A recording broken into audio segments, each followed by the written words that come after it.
नमस्कार. आपले हे जे बुधवारी वेबिनार असतात ते पुणे रिव्हर रिव्हायवल तर्फे आयोजित केले जातात.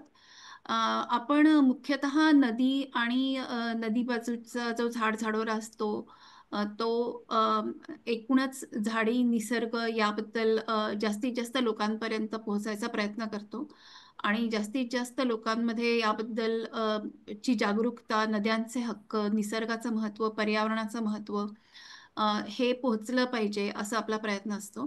गेल्या वर्षी आपण गणपतीच्या आधी किंवा गणपतीच्या सुमारास दोन महत्त्वाचे वेबिनार घेतले होते. एक निरंजन उपासनीचा होता आणि अजून एक मनीषाचा होता, पुनरावर्तनमचा. त्याच्या मी लिंक्स पुन्हा एकदा टाकेन कारण की त्या महत्त्वाच्या आहेत. गणपती मातीचा कसा असावा आणि गणपती मूर्ती विसर्जन करताना काय करावं ह्यावरती त्या मुख्यतः ते दोन सेशन्स होती. आणि आता आपण जे बघणार आहोत ते गणेश पत्री आणि त्यांचं महत्त्व आणि त्याचं पर्यावरणीय दृष्ट्या काय त्याचं महत्त्व आहे आणि आपल्या संस्कृतीमध्ये कायमच पर्यावरण, नदी, झाडं हे सगळं किती महत्त्वाचं आहे हे या निमित्ताने आपल्याला समजेल आणि खऱ्या अर्थाने गणपती उत्सव कसा साजरा करायचा असतो तेही आपल्याला समजू शकेल. तर आज आपल्याकडे स्नेहल गोखले आलेले आहेत. तर स्नेहल, थोडक्यात आधी स्वतःची ओळख करून मग आपण चालू करूया. हो. सगळ्यांना नमस्कार. मी स्नेहल गोखले. मी एक पर्यावरण अभ्यासक आहे. गेली काही वर्ष मी स्वतः सेंद्रिय बागकाम पासून सुरुवात केली. त्याच्यानंतर कंपोस्टिंग आणि जे आपल्या नदीसाठी आवश्यक म्हणजे निर्माल्य जे नदीत टाकतात ते टाकू नये म्हणून त्याचं घरी कसं खत करावं याचे वेबिनार प्रत्यक्ष आणि ऑनलाईन पद्धतीने घेते. आणि त्याच्याबरोबर निसर्गाची जेव्हा आवड निर्माण झाली तर तेव्हा त्याच्यासोबत मी काही बॉटनी रिलेटेड कोर्सेस केले आघारकर इन्स्टिट्यूटमधनं. काही निसर्ग सेवक संस्थेमार्फतही कोर्सेस केले आणि ही आवड निर्माण झाली ती वाढवायचा प्रयत्न वेगवेगळ्या ठिकाणी फिरून माहिती गोळा करून याबद्दल काही करता येईल का, तर प्रत्येकाने आपला थोडासा खारीचा वाटा उचलावा या उद्देशाने मी हा एक कार्यक्रम जो निसर्ग सेवक तर्फे अनेक वर्ष डॉक्टर विनया घाटे मॅडम आणि त्यांची टीम करते. तर त्यांच्या टीम मध्ये मी पण आता सामील आहे आणि त्या मार्फत आम्ही आता म्हणजे आजचंही त्याच्या मार्फतच आपण हे वेबिनार करणार आहोत. मी व्यवसायाने चार्टर्ड अकाउंटंट आहे, पण आवड म्हणून मी हे सगळं करते आणि एक आपली स्वतःची सामाजिक जबाबदारी की आपणही पर्यावरणाकडनं निसर्गाकडनं इतक्या सगळ्या गोष्टी घेत असतो तर आपण त्याला परत देण्याच्या दृष्टीने खारीचा वाटा उचलायला पाहिजे. बियांपासून रोपं बनवणे, देशी झाडांच्या, हेही मी काम करते आणि शक्य होईल ती त्या ठिकाणी देण्याचा प्रयत्न करते. ह्या जीवित नदी मार्फतही मी काही गोष्टी शिकल्या. बायो एन्झाईम ह्या गोष्टी मी जीवित नदीमुळे मला इंट्रोड्यूस झाल्या, त्याही मी बनवते, वापरते आणि आता त्याचंही लोकांना म्हणजे शिकवते आणि त्यांना वापरायला सांगते. तर ही थोडक्यात माहिती माझी. आणि हा साधारण म्हणजे आजचा माझा कार्यक्रम हा 91वा कार्यक्रम आहे असा अवेअरनेस रिलेटेड आणि मला ही संधी दिली आहे तर जास्तीत जास्त माहिती मी सगळ्यांना देण्याचा प्रयत्न करते. मी आता माझ्या प्रेझेंटेशन कडे जाते. भाद्रपद महिन्यात येणारा आपला सगळ्यात महाराष्ट्रातला मोठा उत्सव म्हटलं तर आपला गणपती बाप्पा सगळ्यांचा आवडता. आणि या गणपतीची जेव्हा आपण पूजा करायचं म्हणतो तर तेव्हा आपण ही पत्री म्हणजे पानं जी वेगवेगळी वाहिली जातात तर ती कुठली असतात ती आज मी सांगायचा प्रयत्न करणार आहे.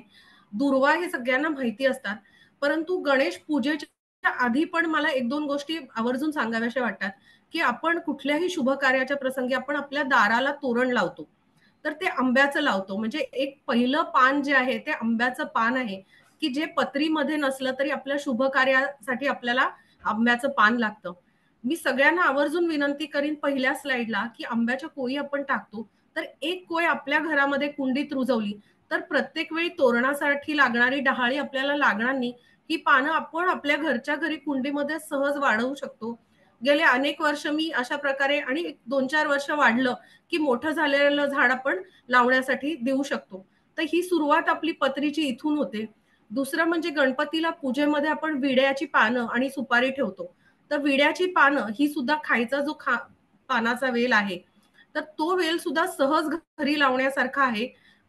त्याच्या आपल्याला जेव्हा कॅल्शियम कमतरता वाटते तेव्हा त्या पानालाच आपण चुना लावून खाल्ला तर अगदी थोडक्या प्रमाणात रोज आपण कॅल्शियम घेऊ शकतो. म्हणजे आपल्याकडे दिलेली कुठलीही गोष्ट जी आहे पूजेमध्ये किंवा आपल्या ज्या ज्या वेगवेगळ्या प्रकारच्या विधी दिलेल्या आहेत पूजाविधी, तर त्यात कुठलीही गोष्ट वाया नाही.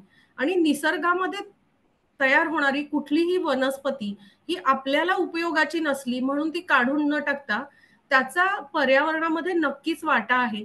तर या अशा 21 पत्री असणार आहेत, त्याचा हळूहळू आपण थोडक्यात बघू. आपल्याकडे प्राचीन संस्कृतीमध्ये निसर्ग पूजेला म्हणजे निसर्गालाच देव मानून सगळ्या गोष्टी आपण करत होतो. तर इंडॉलॉजीच्या अभ्यासामध्ये सुद्धा वृक्षपूजनाचे अनेक दाखले आहेत. काही वस्तुरूपी आहेत, तर इथे ज्या चित्रामध्ये दिसतंय, तर वृक्षपूजन करताना काही लोकं दिसतायत. त्याच्यानंतर काही शिलालेख आहेत किंवा नाणी आहेत. तर त्या नाण्यांमध्ये सुद्धा दिसेल, की झाडाला ट्री प्रोटेक्टर, ट्री गार्ड म्हणतो, तसं त्या नाण्यांवर सुद्धा दिसेल. म्हणजे वृक्ष नुसते लावणे नाही, तर त्याचं संवर्धन करणं आणि त्याला छोट्या जनावरं, लहान झाडं असताना खातात, तर त्यापासून वाचवणं. तर ह्या गोष्टी सुद्धा त्याही काळी होत्या, हे या जुन्या नाण्यांमधनं कळू शकतं. सिंधू संस्कृतीपासून वृक्षपूजन दिसून येतं. ऋषी मुनी जे आश्रमात राहत त्यांनी सुद्धा वृक्षपूजा, वृक्ष संवर्धन हे धर्म म्हणून शिकवलं आणि धर्म आणि निसर्गाची सांगड घालून ते त्या गोष्टी पुढे गेल्या. आजही त्या परंपरा बऱ्याच आपल्या टिकून आहेत. फक्त काळाच्या ओघात काही परंपरा थोड्या वेगळ्या स्वरूपात आपल्याला जायला लागल्या आहेत. तर त्या परत आपण पूर्ववत कशा करता येईल हे आपण बघायला पाहिजे. या वर्षीचं वैशिष्ट्य म्हणायचं तर गणेशोत्सव हा आता महाराष्ट्र राज्य उत्सव म्हणून यावर्षी त्याला मान्यता देण्यात आलेली आहे. तर हा सण साजरा होताना आपण आपल्या दृष्टीने तो कसा पर्यावरणपूरक होईल हेही बघायला हवं. पूजा ज्या आपल्याकडे आता श्रावण महिन्यामध्ये बरेच पूजा होतात. श्रावण भाद्रपद महिन्यामध्ये तर त्याच्यामध्ये होणाऱ्या पूजांमध्ये फक्त फुलं, फळं नाही तर पत्री सुद्धा आहेत. तर एवढ्या विविध प्रकारची प्रत्येक म्हणजे मंगळागौर आहे. तर त्याच्यामध्ये ही जी श्रावणामध्ये होते किंवा आता लिहिलं नाहीये, परंतु जिवतीची पूजा करता. तर जिवंतिका पूजनामध्ये सुद्धा आघाडा, दुर्वा आणि फुलांची माळ जिवतीला वाहिली जाते. तर ह्या एवढ्या जवळ-जवळ 50 ते 60 वनस्पती वेगळ्या-वेगळ्या पोथ्यांमध्ये नमूद केलेल्या आहेत. हिरवा हा असा निसर्ग आता श्रावण महिन्यामध्ये आलेला पाऊस तर हा फुललेला आहे, सगळीकडे हिरवंगार झालेलं आहे. तर हा खरा तर निसर्गोत्सव आहे. तर ह्या चित्रामध्ये जशी झाडं मोठी दिसतायत, छोटी झुडपं दिसतायत, काही वेली दिसतायत, जमिनीजवळ उगवणारं छोटी गवत आहे किंवा लहान वनस्पती आहेत. तर ह्या साऱ्या गोष्टींचा समावेश आपल्याला गणेश पत्रींमध्ये झालेला दिसतो. दुसरं म्हणजे ही पत्री पूजा जी आहे, ते झाडं कुठलीही उपटून आपल्याला व्हायला सांगितलेली नसतात. तर झाडांची पानं खुडून अगदी जेवढी लागतील तेवढी एक-एक पान वाहिलं तरी ते पुरेसं असतं.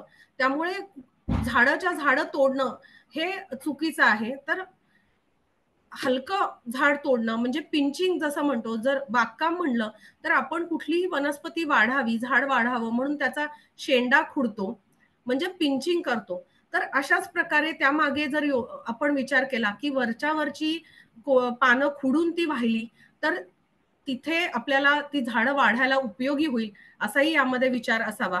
काही पुराण कथाही ह्या प्रत्येक वनस्पतीशी निगडीत आहेत.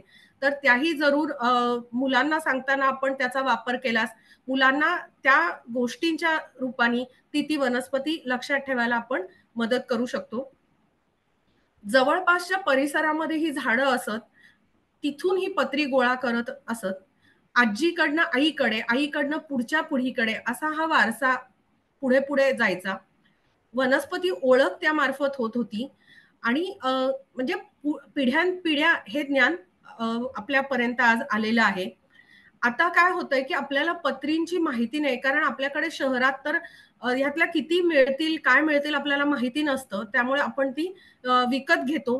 गणपतीची तयारी आपली खरं तर महिनाभर आधी आपण आरास सुरू करतो. परंतु जे पूजेमध्ये पत्री दिलेली आहे त्याची आपल्याला मात्र आपण कुठल्याही प्रकारची तयारी नसते की ही पानं कुठे असतील, कुठे आपल्याला स्वतःला मिळू शकतील. आपण सहज बाजारात जातो आणि मिळेल त्या किमतीला आणि मिळेल तशी पानं घेऊन येतो. तर बाजारातली ही जी पत्री आहे, इथे हा फोटो जो दिसतोय त्याच्यात आपल्याला लक्षात येईल की जुडीच्या जुडी अशी आपल्याला ती पत्रींची दिसते. तर ह्या पत्रीमध्ये नसणारे आंबा, देवचाफा, तेरडा, खैर आणि ह्या अशा वेगवेगळ्या वनस्पती ज्या नाहीयेत त्या सुद्धा आपल्याला विकतात. आणि अगदी साधं म्हणजे दुर्वा म्हणून कुठल्याही प्रकारचं घाणेरडं उगवलेलं गवत देतात. तर त्याच्याऐवजी आपल्याला खरी वनस्पती ओळख बघायची असेल तर वनस्पती निरीक्षणातूनच ती आपल्याला होईल. स्पर्श, गंध ह्या 2 गोष्टी सुद्धा वनस्पती ओळखण्यासाठी उपयोगी पडतात. ह्या गणेशपत्रीमध्ये फक्त मोठी झाडं नाहीयेत, तर वेली आहेत, वृक्ष मोठे, झुडपं आणि गवत ह्याचे सगळ्याचे प्रकार आहेत.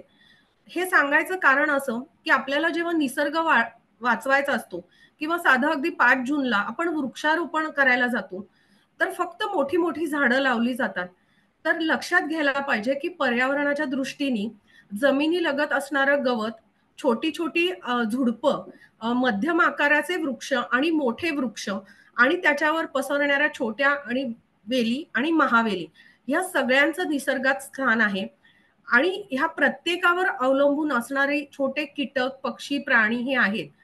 जेव्हा एखादा पक्षी नाहीसा होतो, तेव्हा आपल्याला हे लक्षात येत नाही, की कदाचित तो पक्षी जे किडे खायचा, त्या किडे ज्या वृक्षावर, झाडांवर वाढायचे, ती झाडं नष्ट झाल्यामुळे तो पक्षी नष्ट झालेला असू शकतो. तर ही निसर्ग साखळी आहे. त्यामुळे कुठलं झाड कुठल्या साखळीशी जुंपलेलं म्हणजे असेल निगडीत, हे आपल्याला लक्षात येत नाही. तर आपल्याला हेही लक्षात घ्यायला पाहिजे, की हे सर्व प्रकार त्यामुळेही कदाचित या पत्रीमध्ये आले असतील, की प्रत्येक प्रकारची वनस्पती ही आवश्यक आहे. सपुष्प वनस्पती म्हणजे ज्याला फुलं येतात आणि अपुष्प देवदारासारखी वनस्पती ह्यामध्ये आहे. नंतर समुद्र किनाऱ्यावरची आहेत.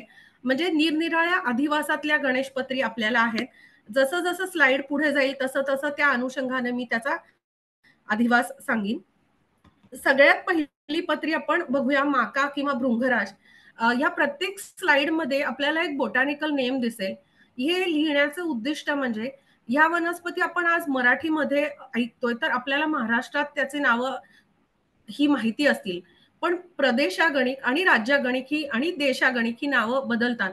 परंतु वनस्पतीशास्त्रीय बोटॅनिकल नेम जर आपल्याला माहिती असेल, तर आपण कुठल्याही प्रांतामध्ये असू, तर आपण ती वनस्पतीचं नाव सांगून तिथे आपल्याला लोकं ती आपल्याला शोधून देऊ शकतात.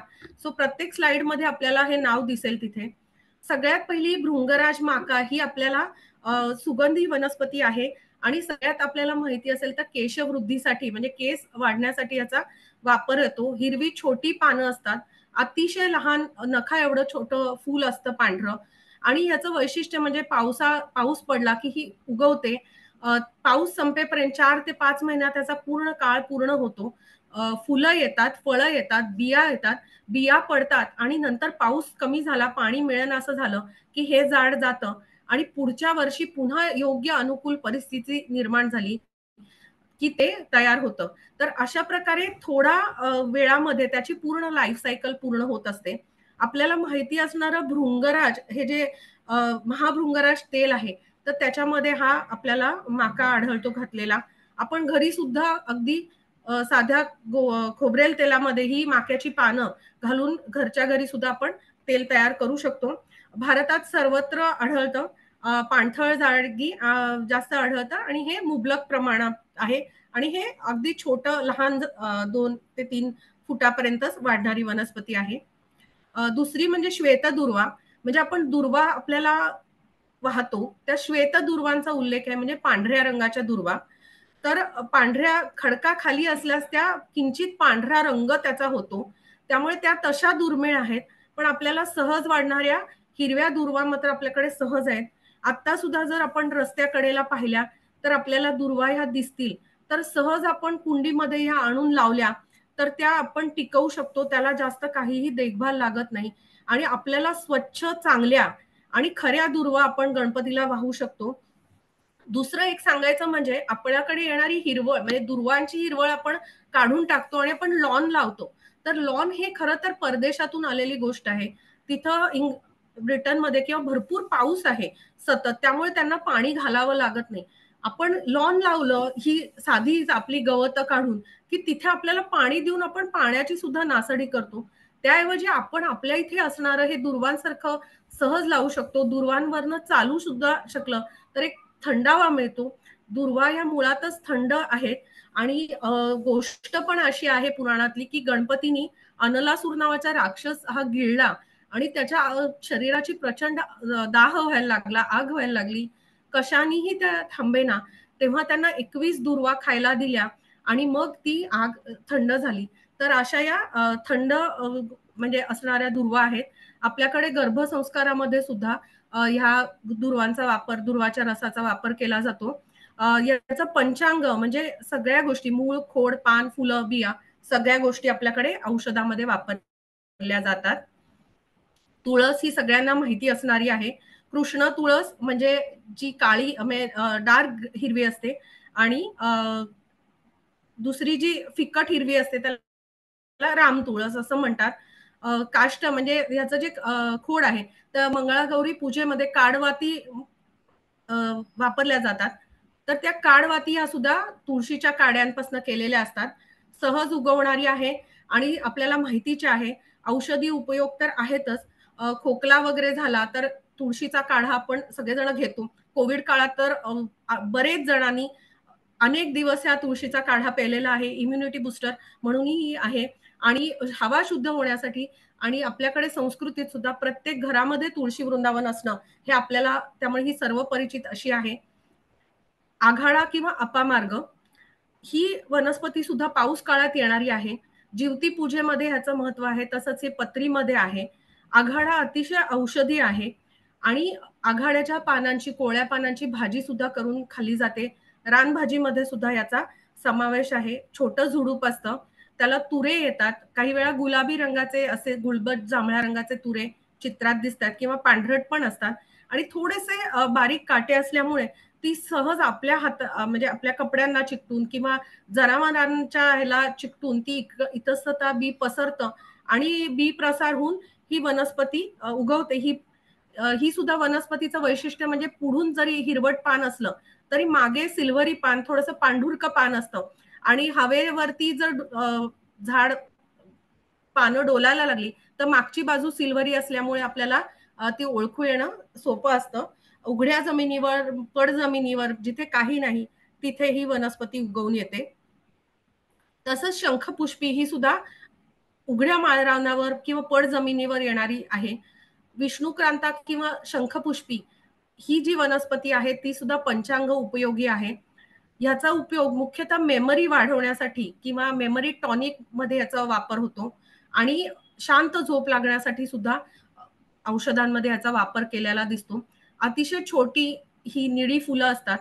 परंतु आपल्याकडे आता पड जमिनी सुद्धा शहरामध्ये कमी झाल्यामुळे आणि अतिशय तशी नाजूक आहे. त्याच्यामुळे ह्या वनस्पती हळू नामशेष व्हायला लागलेल्या आहेत. या विष्णुक्रांताला शंखपुष्पी असं सुद्धा म्हटलंय काही ठिकाणी. तर शंखपुष्पी म्हणून 5 वेगवेगळ्या प्रकारची फुलं आपल्याकडे आहेत सांगितलेली. तर त्यातली सगळ्यात आपल्या इथे अवेलेबल होणारी म्हणजे गोकर्ण, त्याला सुद्धा शंखपुष्पी म्हणतात. तर निळ्या रंगाची गोकर्ण आपण सहज घरी लावू शकतो आणि ही आपल्याला त्याची फुलं सुद्धा आपल्याला उपयोगी आहेत. पानं आपण पत्रीमध्ये वाहू शकतो. आता डेलिकसी म्हणून ह्या निळ्या फुलांपासून रंग जो येतो तो वेगवेगळ्या स्वयंपाकामध्ये वापरला जातो. या फुलं जी आहे ती डिटॉक्स साठी जे पाणी आपण म्हणतो तर ही फुलं पाण्यात घालून ते पाणी प्यायलं जातं. तर असं ही उपयोगी असणारी ही एक पुढची वनस्पती आहे. डोरली किंवा बृहती तर ह्याचं वैशिष्ट्य म्हणजे पानांवरती काटे आहेत, जांभळी फुलं आहेत आणि छोटी फळं येतात. ही सुद्धा आपल्याला पटकन दिसणार नाही. आता कमी झालीये. पण अशीच मोकळ्या आडरानावर जिथे काही वावर नाही अशा ठिकाणी आपल्याला ती दिसून येते. ही आपल्याला वाटत असेल की ही कशी तरी दिसायला आहे काय, पण ही सुद्धा औषधी आहे आणि छोटं झुडूप होतं. वांग जे आहे त्या सोलानसी तर त्यातल्या त्या कुळातली ही वनस्पती आहे. धोत्रा किंवा धतुरा मोठी पांढऱ्या रंगाची ट्रम्पेट सारखी फुलं आहेत. तर ही धोत्र्याची सुद्धा खरं तर हा विषारी म्हणतात, परंतु ह्याचाही समावेश आपल्याला पत्रींमध्ये आहे. त्याच्यापासून औषध बनवलं जातं. बिया मुख्यतः उपयोगी आहेत आणि आत्ता सुद्धा आपण जर आजूबाजूला जिथे वावर नाही अशा ठिकाणी पाहिलं, तर रस्त्याकडेला आपण ही धोत्र्याची फुलं सहज पाहू शकतो. मोठी असतात, पटकन दिसतातही लांबून आणि त्याची जी फळं आहेत ती काटेरी असतात. ती फळं आता जे श्रावणी सोमवार आहे तिथे शंकराला वाहण्याची पण पद्धत आहे. तर फुलवाल्याच्या दुकानामध्ये सुद्धा आपल्याला ही धोत्र्याची फुलं सुद्धा काही वेळेला दिसतात आणि फळं दिसतात. परंतु ही वनस्पती आपण काही घरामध्ये लावत नाही, पण आड रानावर असली तर आपण ती उपटून टाकतो. परंतु हेही लक्षात घ्यायला पाहिजे की अशा वनस्पती ह्या औषधी आहेत आणि आपण जेव्हा भारतात आता मुद्दामून आयुष मंत्रालय आहे, आयुर्वेदाचा प्रचार प्रसार करतोय, तर ह्या औषधं बनवण्यासाठी ज्या काही वनस्पती लागतात, तर त्या राहिल्या नाहीत तर आपण औषधं बनवू शकणार नाही आहोत. तर त्यामुळे वनस्पती कुठलीही उपटून फेकताना त्याचा उपयोग काय आहे, आधी त्याचं आयडेंटिफिकेशन आणि मग उपयोग हे दोन्हीही लक्षात घ्यायला हवं. माका ही छान सुगंधी वनस्पती आहे. सुरेख छोटी छोटी हिरवी पानं असतात. आपल्या घरी सुद्धा आपण ही सहज लावू शकतो. ह्याचा सुगंधामुळे त्याचं तेल करण्यासाठी वापर होतो. सुवासिक वनस्पती म्हणून आपण वापरू शकतो, बागेत लावू शकतो. वाळलेली जी पानं असतात त्याला सुद्धा छान वास येतो.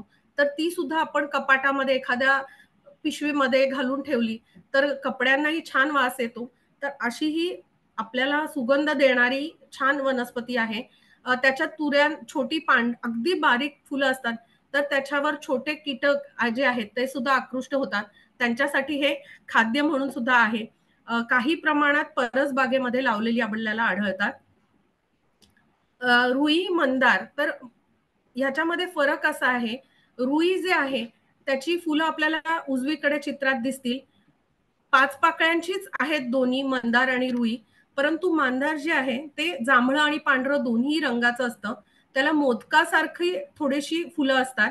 त्याचे पाकळ्याही वेगळ्या आहेत आणि रुईच्या ज्या पाकळ्या आहेत त्याचा जो मधला भाग आहे तो थोडासा बसका असतो. त्याच्यामुळे कॅलोट्रोपिस गायगेन्शिया आणि कॅलोट्रोपिस प्रोसेरा अशा ह्या 2 वेगळ्या वनस्पती आहेत.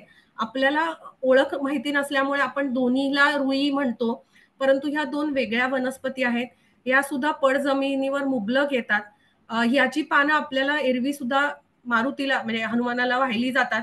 तर ही पानं आपल्याला चीक येणारी पानं आहेत. ह्याचंही पंचांग आपल्याला आयुर्वेदिक औषधामध्ये वापरलेलं दिसतं. छोटंसं झुडूप किंवा लहान आकाराचा त्याच्यापेक्षा वृक्ष म्हटलं तरी छोटा वृक्ष असं म्हणू शकतो. अश्वत्थ किंवा पिंपळ हे तर आपल्याला सहज माहिती असणारं, सगळीकडे आपोआप येणारं आहे. परंतु कधी-कधी असं वाटतं, की आपोआप येतं म्हणजे कुठलीही गोष्ट आपल्याला फुकट मिळाली, आपोआप मिळाली, की त्याची किंमत नाहीशी होते. तर तसंच हा पिंपळ आपोआप पक्ष्यांमार्फत किंवा वाऱ्यामार्फत बिया जाऊन आपल्याला बरेच वेळेला भिंतींमध्ये वगैरे किंवा सहज उगवलेले पिंपळाची ही छोटी-छोटी झाडं दिसतात. पिंपळाला अश्वत्थ वृक्ष म्हटलेलं आहे. त्याचं नाव सुद्धा फायकस रिलिजिओसा म्हणजे ज्याला धार्मिक महत्व आहे असं आहे. गौतम बुद्धांना सुद्धा जे ज्ञानप्राप्ती झाली ती या पिंपळाखाली झाली. तर म्हणून त्याला काही ठिकाणी बोधिवृक्ष असंही म्हणतात. गीतेमध्ये सुद्धा याचा उल्लेख आपल्याला आढळतो, की वृक्षांमध्ये मी पिंपळ आहे असा तिथे उल्लेख आहे. हत्तींचं खाद्य आहे आणि पानगळ झाल्यावरती आपल्याला बरेच वेळा या पिंपळाच्या झाडांवरती कावळ्यांची घरटी बांधलेली दिसतात आणि कोवळी पालवी बघणं पिंपळाची हे सुद्धा खूप छान असतं. अक्षरशः गुलाबीपासनं हिरवी डार्क होत जाणारी पानं, तुकतुकी असते पानांवरती. तर हे पिंपळ वृक्षाची या पानांची सळसळ ऐकणं शांत ठिकाणी हे सुद्धा एक मनाला सुदिंग देणारी गोष्ट आहे. बिल्व किंवा बेल आपल्याला सगळ्यांना माहिती आहे. शंकराला वाहण्यासाठी म्हणून हा त्रिदल म्हणजे 3 म्हणजे पानं नाही, त्या 3 पर्णिका आहेत, लिफलेट्स आहेत. तर बेल सुद्धा अतिशय बेलाच्या ज्या फळामध्ये असणारा गर आहे, तर तो आपल्याला पोटाच्या विकारांवरती त्याचा औषध म्हणून उपयोग होतो. बेलफळाचा मुरंबा केला जातो. जसा आपण कैरीचा वगैरे करतो तसा. तर तो अतिशय औषधी आणि उपयोगाचा आहे. बेलाची पानं आहेत ती सुद्धा काढ्यामध्ये जेव्हा ताप वगैरे येतो तेव्हा तुळशी बरोबर अडुळसा आणि बेलाची पानं सुद्धा त्या काढ्यांमध्ये वापरली जातात. बेलाचे वृक्ष हे मोठे असतात. पूर्वी आपल्याला हमखास असे वृक्ष शंकराच्या देवळामध्ये दिसायचे, परंतु आता शहरामध्ये तेही कमी आहेत, परंतु अगदी दुर्मिळ नाही झालेले. तर हिरवी फळं असतात आणि कधी-कधी त्याचा आकार थोडासा लांबट गोल सुद्धा आढळू शकतो. काही मोठ्या आकाराचे सुद्धा बेलाची फळं आपल्याला दिसतात. बेलाचं सरबत सुद्धा उत्तर भारतामध्ये खूप प्रसिद्ध आहे. पुढचं म्हणजे शमी किंवा सौंदळ म्हणजे शमी वृक्ष जो आहे तर त्याला खेजडी असं म्हटलं जातं. राजस्थानचा राज्य वृक्ष आहे. शमीचं झाड हे कल्पवृक्ष मानलं गेलेलं आहे. गणपती पूजेमध्ये आपल्याला शमी दुर्वा हे आपण वाहायला येतो, परंतु आपल्या पुण्यामध्ये ही झाडं जवळ नाहीशी झालेली आहेत. तर शमीच्या ऐवजी शमी सारखं दिसणारं बरेच वेळा खैर किंवा दुरंगी बाभूळ आपल्याला दिलं जातं. तर शमीचं जी फुलं आहेत ती बारीक पांढरी पिवळट पांढरी फुलं असतात. परंतु दुरंगी बाभूळ जी आपल्याला सहज पुण्यात आढळते त्याची गुलाबी पिवळी फुलं आपल्याला दिसतील. शमीला सुद्धा काटे असतात. शमीचा हा मोठा वृक्ष होतो. बांधावरती पूर्वी लावलेलं असायचं. जास्त ही लागवड म्हणजे त्याला कमी पावसाच्या प्रदेशात हा सहज येऊ शकतो. नत्र स्थिरीकरण म्हणजे नायट्रोजन फिक्सेशन करणाऱ्या गाठी या मुळांवर असतात शमीच्या. त्याच्यामुळे जमिनीचा पोत सुधारायला सुद्धा ह्याचा उपयोग होतो. खूप खोलवर मुळं जातात आणि पाणी घेतात. 1800च्या शतकामध्ये जेव्हा दुष्काळ पडलेला होता बराच मोठा, तेव्हा या शमीच्या वृक्षांनी अनेकांना जीवदान दिलंय. त्याची पानं आपल्याला म्हणजे प्राणी ते पानं खातात. त्यामुळे खाण्यासाठी आहे. त्याच्या छोट्या-छोट्या बियांचा सांगरी म्हणतात. तर त्याचा सुद्धा स्वयंपाकात सुद्धा वापर केलेला दिसतो. आणि चिपको आंदोलन जे झालं होतं म्हणजे खेजडी वृक्षाचं लाकूड अतिशय चांगलं असतं. तर तिथल्या राजांनी फर्मान सोडलेलं होतं, की हे माझ्या राजवाड्यासाठी सगळे वृक्ष तोडा. तेव्हा त्या अमृतादेवी आणि 363 लोकांनी हे वृक्ष तोडू नये म्हणून ते झाडाला मिठी मारून बसले आणि झाड तोड म्हणजे त्यांचे जीव गेले तिथे. पण राजाला नंतर जाग आली, की आपण हे चुकीचं करतोय आणि पुढचे वृक्ष तुटण्यापासून वाचले. ह्या शमीच्या लाकडाचा एकमेकांवर घासून अग्नी प्रज्वलित करण्यासाठी पूर्वी वापर केला जायचा आणि पूजेमध्ये सुद्धा शमीच्या लाकडाचा वापरावी असा उल्लेख आपल्याला आढळतो. शमी म्हणून खैराची पानं मात्र आपल्या इथे दुर्दैवाने मिळतायत. अर्जुन सादळा हाही एक खूप मोठा वृक्ष आहे.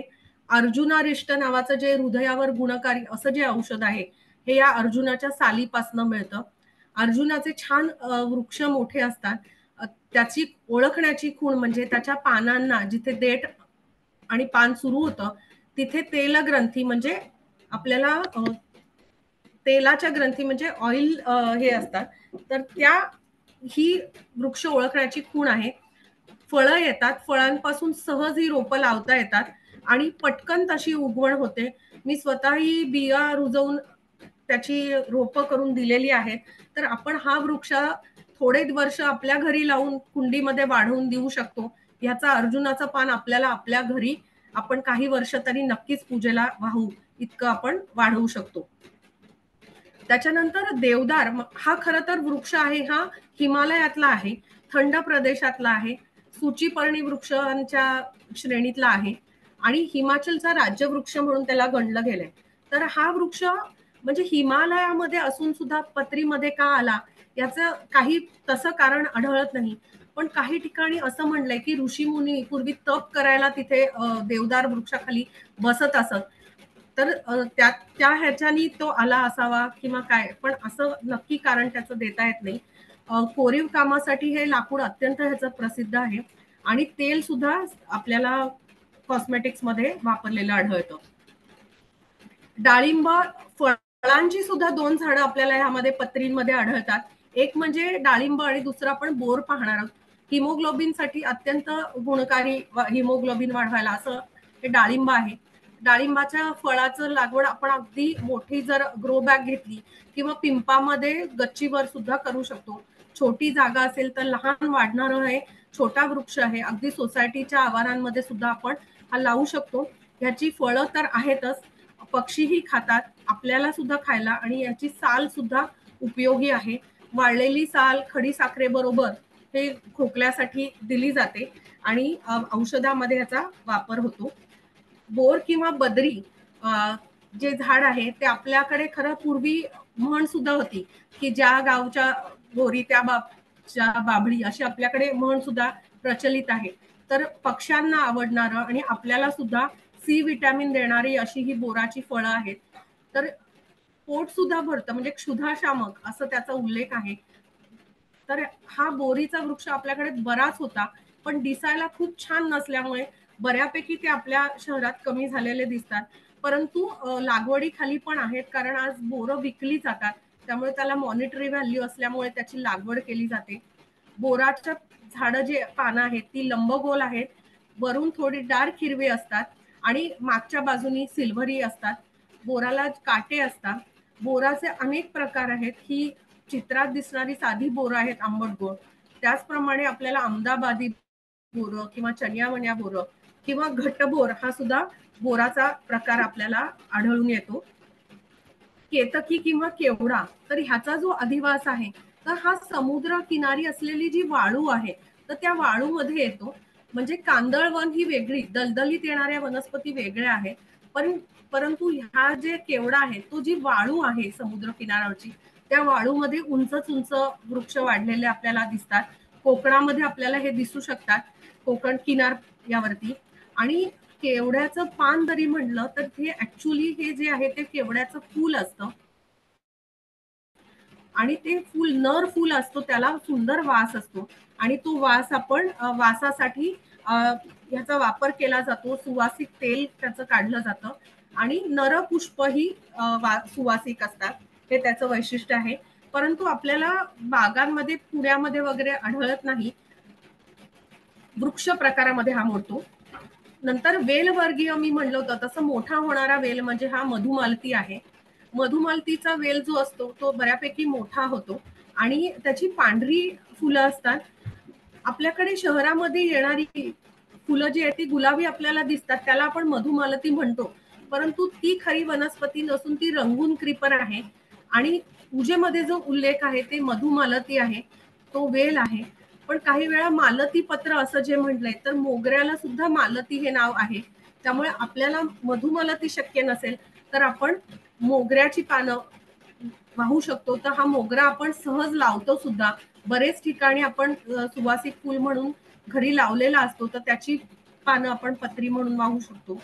आणि वेल जो आहे तो सुद्धा खरं छान असतो आणि वेल जो आहे त्याची जी फळं येतात तर ती फळं जी भिंगरीसारखी उडत उडत खाली येतात वाऱ्याबरोबर, ती खूप छान दिसतात.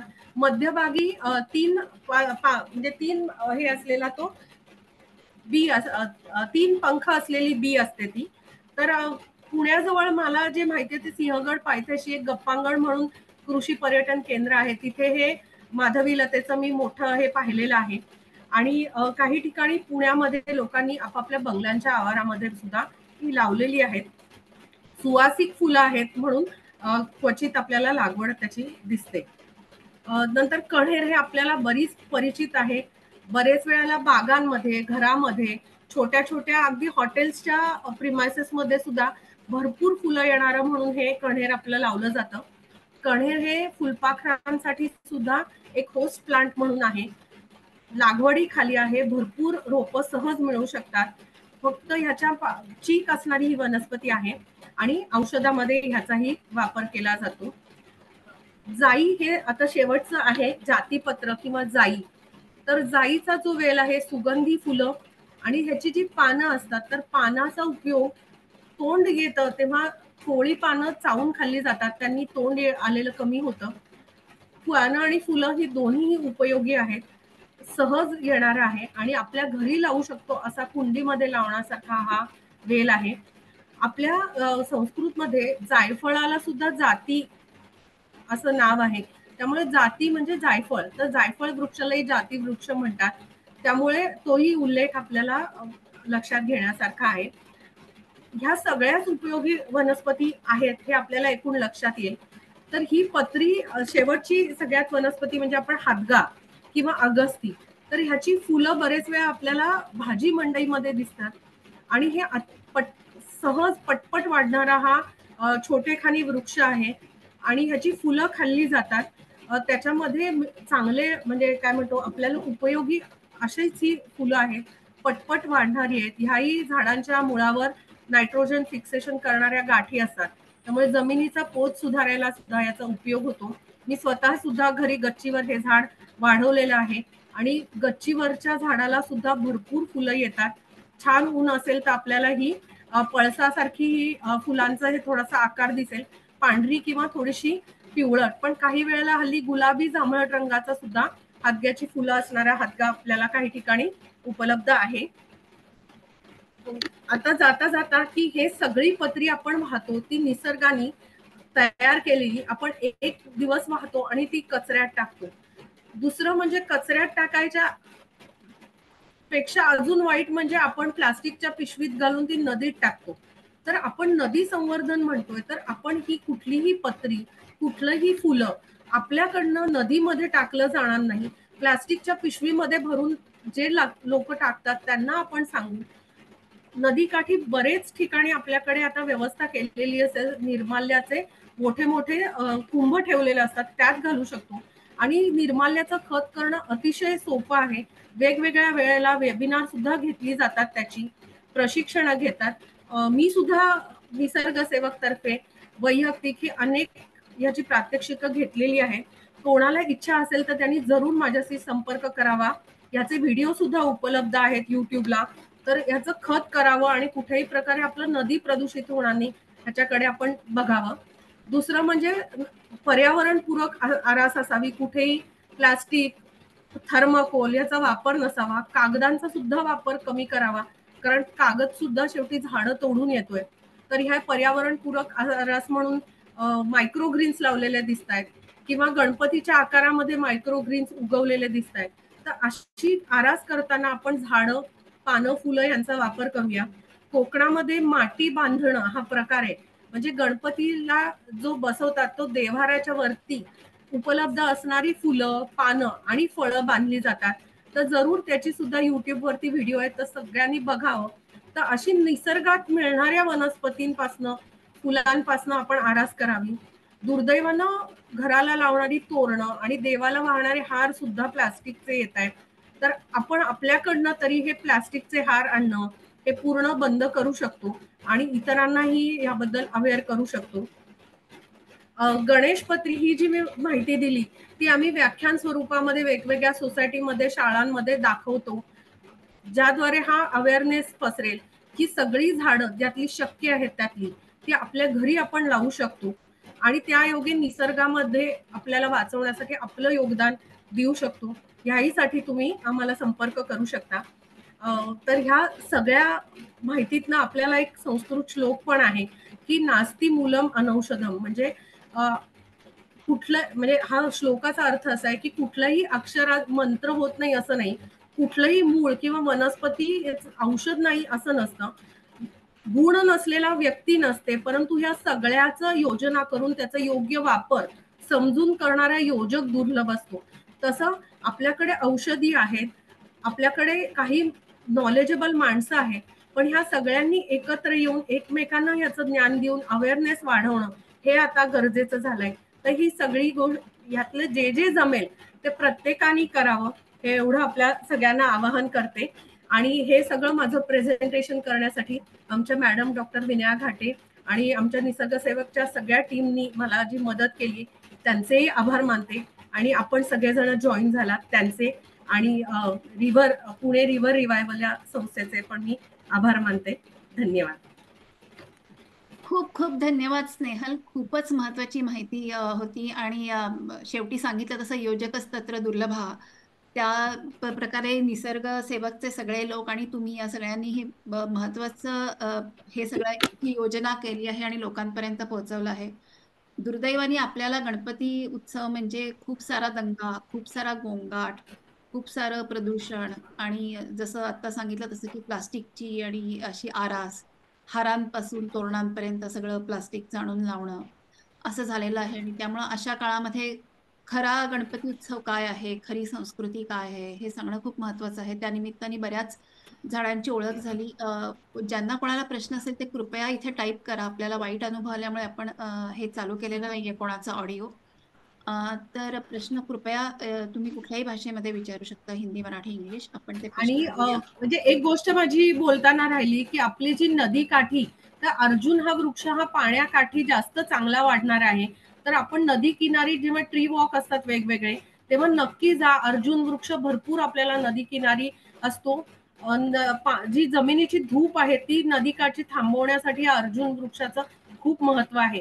तर जेव्हा ट्री वॉक्स असतील नदी किनारी, तेव्हा सगळ्यांनी आवर्जून जाऊन हा वृक्ष, तिथे पिंपळही आहे, तर हे असे वृक्ष तिथे जाऊन आपणही पाहावे. आपल्या पुढच्या नातवंडांना, मुलांना घेऊनही प्रत्यक्ष निसर्गामध्ये ती झाडं दाखवावी, असं सगळ्यांना खूप खूप विनंती करते मनापासून. नक्कीच. अ, तर आणि मला अजून एक गोष्ट खूप चांगली आवडली. म्हणजे माहिती तर सगळी खूपच महत्वाची होती. पण मला ह्याच्यातली अजून एक चांगली गोष्ट आवडली म्हणजे की तुम्ही सांगितलं की आपल्याला असं वाटतं की फक्त वृक्षारोपण करायचं. म्हणजे निसर्गाचं संवर्धन होतं. पण छोटी छोटी झुडपं, गवत, वेली हे सगळंच किती महत्वाचं असतं. फक्त वृक्ष लावले किंवा वृक्ष फक्त तोड झाली म्हणजे वाईट होतं असं नाही. तर सगळंच यातला कुठलाही भाग उद्ध्वस्त करणं हे वाईटच आहे. अ, तर मला असं वाटतं की तो एक खूप महत्वाचा मुद्दा होता. जरा मी इथे कॉमेंट्स वाचतीये. रेकॉर्डिंग सर्वत्र पाठवायला हवं. हो, आपण रेकॉर्डिंग सगळीकडे पाठवणार आहोत. आपण आपल्या YouTubeवर टाकू आणि मग ते सगळीकडे आपण जास्तीत जास्त लोकांपर्यंत प्रत्येकाने आपल्या सोसायटीमध्ये पाठवावं. कारण की प्रत्येक सोसायटीमध्ये गणेशोत्सव साजरा होतो. आणि त्यांना त्यानिमित्ताने समजलं पाहिजे की गणेशोत्सवाचं निसर्गाशी कसं नातं आहे आणि निसर्ग जपणं हे किती महत्वाची गोष्ट आहे किंवा कुठल्याही सणामध्ये आपल्या निसर्गाचं किती महत्व. कोणीतरी इथे मला मगासपासून विचारतंय की अटेंडन्स काय? तर हे अटेंडन्ससाठी नाहीये. हे आपल्या स्वतःच्या स्वतःला आपल्याला शिकायला मिळावं. आपली स्वतःची एनरिचमेंट ह्याच्यातून आहे. तर हे कुठेतरी अटेंडन्स लावायसाठी नाहीये. तर आपण आपली स्वतः यातनं चांगली वाढ होते म्हणून आपण हे करतो.